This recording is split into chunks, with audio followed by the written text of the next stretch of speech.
Morning, everybody. The November 2019 School Land Board meeting will now come to order. First item on the agenda is number 1, approval of the minutes from October 8, 2019 School Land Board meeting. That was our last meeting. After the board has had a chance to review the minutes and assuming no questions or comments, I could entertain a motion to approve it for the record. Motion to approve? Second. Motion is made, seconded, and carries unanimously to approve the minutes. Next item on the agenda is the approval of the consent agenda. I'm not advised of any last-minute changes to the consent agenda as posted, and after the board has had a chance to review and assuming no questions, comments, or observations, I could entertain a motion to confirm it for the record. Motion to approve? Second. Motion is made, seconded, and carries unanimously to approve the consent agenda as posted. I believe items 3 through 6 will be held in executive session. Executive session will enter into it pursuant to Chapter 551, Subchapter D, Section 551, Teco 71 of the Texas Government Code for discussion consideration regarding pending or contemplated litigation and/or settlement offers, and also to seek or receive attorney advice or counsel related to items 3 through 6 on the docket.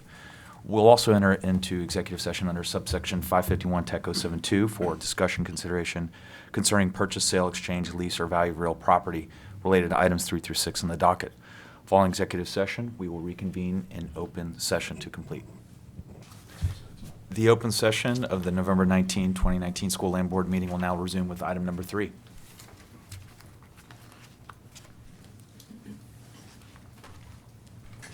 Larry Hargrave with the Office of General Counsel. Staff recommends that the board adopt item number 3 as it was presented in executive session. Any questions from the board? So moved. Second. Motion is made, seconded, and carries unanimously to approve item number 3. Thank you very much. Next item on the agenda is number 4. Good morning, Amber Long, Asset Management. Staff recommends approval of the disposition of excess land per the terms discussed in executive session as being in the best interest of the PSF. Any questions? So moved. Second. Motion is made, seconded, and carries unanimously to approve item number 4. Thank you. Thank you, Amber. Next item on the agenda is number 5. David Wells with Asset Management. Staff recommends approval of docket item number 5 per the terms discussed in executive session. Any questions from the board? So moved. Second. Motion is made, seconded, and carries unanimously to approve item number 5. Thank you. Next item on the agenda is number 6.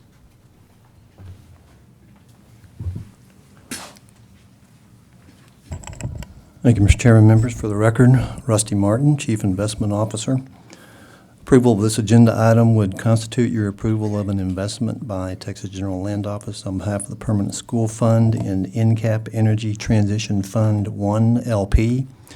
The IAC is recommending that you invest $200 million on behalf of the Permanent School Fund in EETF 1. The fund is a $2 billion closed-end commingled fund sponsored by Houston-based NCAP Investments LP, which is a leading energy investment management firm. Taking advantage of a competitive renewables cost structure and rapidly declining battery prices, the fund will make privately negotiated equity investments focused on opportunities created by the global transition to a lower carbon energy system. As you know, TexGlow has a long-standing relationship with NCAP that began in 2007 and has resulted in total original capital commitments of $790 million across 5 funds and 1 co-investment vehicle. In addition, TexGlow also has a long-standing relationship with NCAP Flat Rock Midstream that began in 2008 and has resulted in total original capital commitments of approximately $1.04 billion across 4 funds and 4 co-investment vehicles. The EETF Fund 1 proposal was presented to and discussed with TexGlow Investment Management staff and the Townsend Group in meetings and conversations between June and October of this year by NCAP principals and the EETF team. Investment Management subsequently performed due diligence on the fund during August to October. In addition, principals made a detailed presentation to the IAC and Townsend on October 30th. In conjunction with this ongoing discussion, review, and analysis, Investment Management staff worked with Townsend and legal counsel to ensure that the investment fits within the framework of the Texaclo PSF investment policy statement and is in the best interest of the permanent school fund. Therefore, the IEC recommends that the School Land Board approve the investment of $200 million in NCAP Energy Transition Fund 1 LP. I'm happy to answer any questions. I would also note that your approval, as usual, of this transaction is contingent upon our successful completion of the negotiation and finalization of the legal documentation associated with the proposed investment in EEETF Fund 1. Happy to answer any questions. Any questions from the board? Couple things, Rusty, that we've talked about, but I just want to ask them in open session. So the IEC approved this unanimously, Correct. and Townsend has been involved in conversations. They haven't underwritten it yet, but they've been in conversations. Townsend has been involved in all of the conversations that we've had with, most of the conversations with the team and individually with us about the transaction. And then this, you've deemed that this will be an infrastructure investment, not an energy investment. That's correct. Due to the battery storage component associated with the opportunity, we feel it's more likely that it's more appropriate for it to be placed in the infrastructure bucket. Okay. And could this be considered an ESG investment? I think that renewable energy and related investments in general are certainly put into ESG buckets by institutional investors, if that's what you're asking. Great.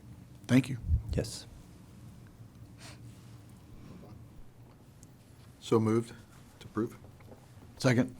Motion is made, seconded, and carries unanimously to approve item number 6. Next item on the agenda is a quarterly investment report for the period ending June 30, 2019. This is a non-voting item for the board. Thank you, Mr. Chairman and members. As Commissioner mentioned, this is a non-voting item.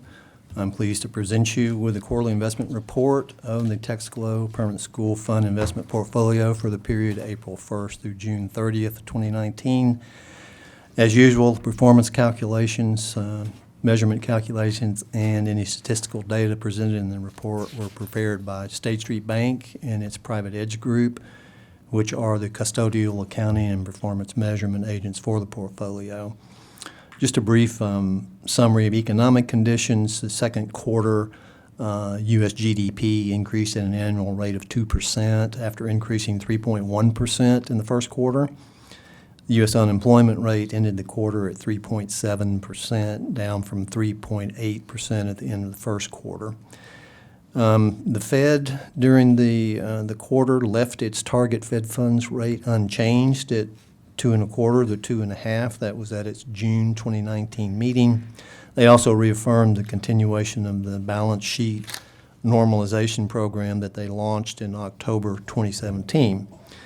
In addition, they agreed that the timing and size of any future adjustments in the Fed funds target range would depend upon their assessment of realized and expected economic conditions relevant to its maximum employment objective and symmetric 2% inflation objective. From an investment perspective, looking at the U.S. commercial real estate market, the core market is measured by unlevered NCREIF Property Index, NPI, returned 1.51% for the quarter. Its trailing one-year return was 6.5%. Overall occupancy rates increased during the quarter from 93.8 to 94.3%. This was the highest occupancy rate since the third quarter of 2000 and the 8th highest in the history of the index. In addition, cap rates declined to historic lows once again.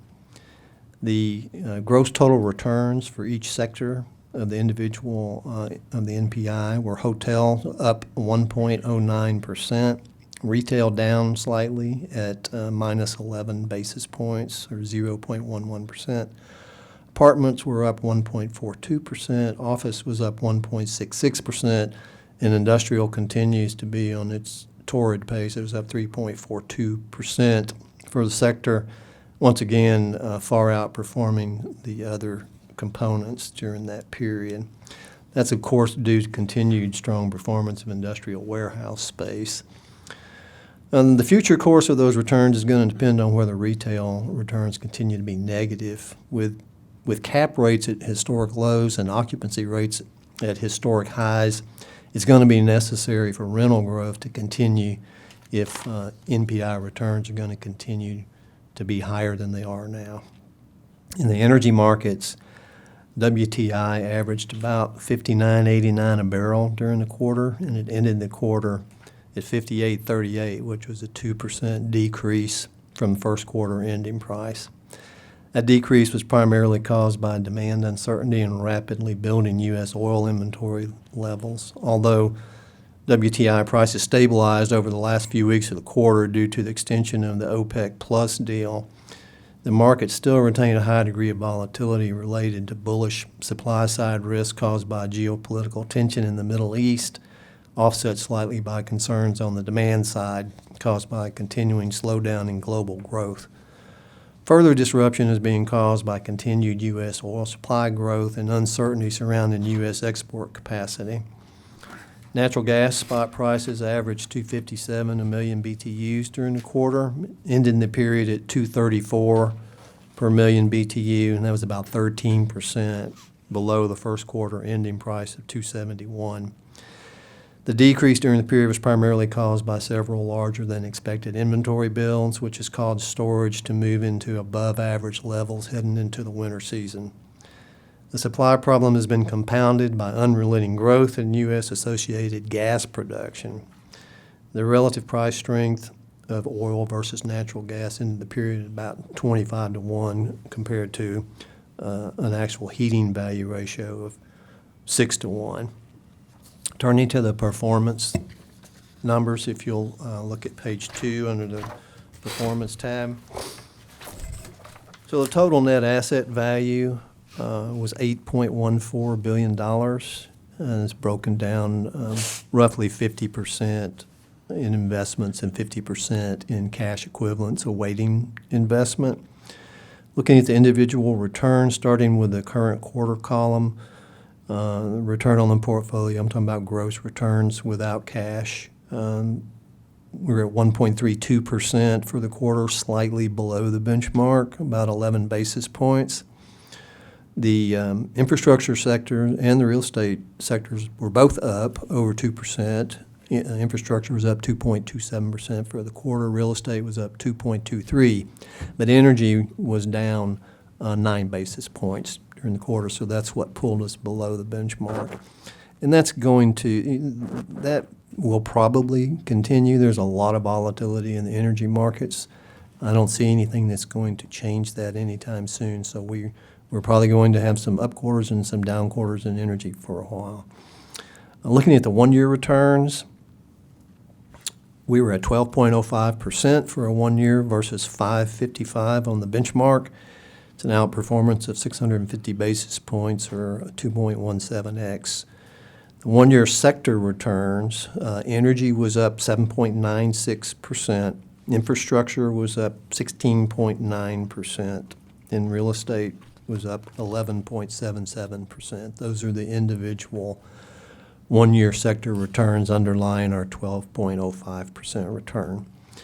The 3, 5, and 10 year numbers continue to be exemplary. 3 year return is 16.04% versus 6.19 on the benchmark, outperformance of 985 basis points. The 5 year average, these are average annual returns. The 5 year is 13.92%, benchmark 7.14%. And the 10 year return, which is even more phenomenal in my opinion, 14.45% average annual return versus 786 on the benchmark. So overall performance continues to be really, really good in the portfolio. At the end of the period, about 36% of existing capital commitments remained unfunded, and that was roughly equal across each of the sectors, 35% real estate and 36% each in infrastructure and energy were unfunded. Turning to page, I'm going to skip page 3. If you'll turn to page 15, there were no new investments during the quarter but there were several new investments approved after the quarter, and so those are listed in subsequent events on page 15. And as you can see, there are several of them there. During the legislative session this year, we didn't have much activity on the new investment front, but following the session, got in gear very quickly. So you can see we had 4 new commitments in the third quarter. Capital Code 16, which is infrastructure, the $75 million expansion of an existing $125 million commitment. We had a new commitment in the energy space to PEP Henry Production of $150 million. Another energy commitment to Lime Rock Resources 5 of $150 million, and then we had a non-core real estate commitment, which is the re-up to the Turner Multifamily Impact Strategy in their Fund 2, the $75 million commitment. Turning to page 7 and 8, we'll look at the portfolio allocations. On an asset type, and this is net asset value based, so on a purely invested basis or NAV basis, the allocation to real estate at the end of the period was 30% versus a target of 33%. Infrastructure was at 30% versus a target of 32%, and energy was at 41% versus a target of 35%. As you know, these allocations will change over time and become more aligned with our policy targets as more of the unfunded capital commitments to infrastructure become funded. If you look on page 8, at the end of the period, you can see what the allocation on an invested plus unfunded commitments basis was. And at that time, real estate was 31%, infrastructure was 29%, and energy was 40%. And again, these are fluid, they change all the time, and in fact, as we make new allocations and that money is drawn down, it will continue to change. Geographic diversification, looking on page 11 to 12, we're very close to our target allocations for each region. Allocation to U.S. is 94% of the portfolio compared to a target of 90%, and our international allocation is around 6% compared to our target of 10%. Looking at, May I ask you a question? of course. On page 10, I'm not knowing how to tie those, and maybe they're not supposed to tie back, but real estate's 46% of portfolio. I can't make that tie to any of the other numbers. Maybe it's not supposed, maybe I'm looking at apples and oranges. Yeah, I'll have a discussion with you and explain. This is based on net market value. This is not net asset value. So there are some technical reasons by the way that State Street calculates some of these things. They don't have the ability to determine net asset value other than just on investments themselves. So Well, that's a pretty good explanation, real quick. It's not net asset value, it's net market value. yeah, All right. it's completely different. Okay. Okay, but I'm happy to get down in the weeds with you on that. So we were turning to page 13 and 14. Investment manager exposure. On a purely invested basis, we're well diversified across our platform. We have 25 different investment managers. We're limited to no more than 20% of the total portfolio to any one manager. At the end of the period, the top 5 highest exposures were USAA Real Estate at 9.66%. The NCAP was at 9.09. NCAP Flat Rock was at 8.48. Macquarie Infrastructure Partners was at 5.56. And Lime Rock Resources at 4.73. Then on the co-investments, those are grouped by manager and presented separately. The highest grouped co-investment exposures at June 30 were First Reserve at 7.82, followed by NCAP Flat Rock at 6.15 and Intervest at 4.49%. That concludes my presentation. This is a non-voting item, but I am happy to answer any questions you may have. Very nice returns. Thank you. Any questions from the board at this time? Yeah, as reported, those are great returns. Thank you very much. Duly noted. We'll enter that into the record. There being no further business before the school land board, and the meeting is hereby adjourned.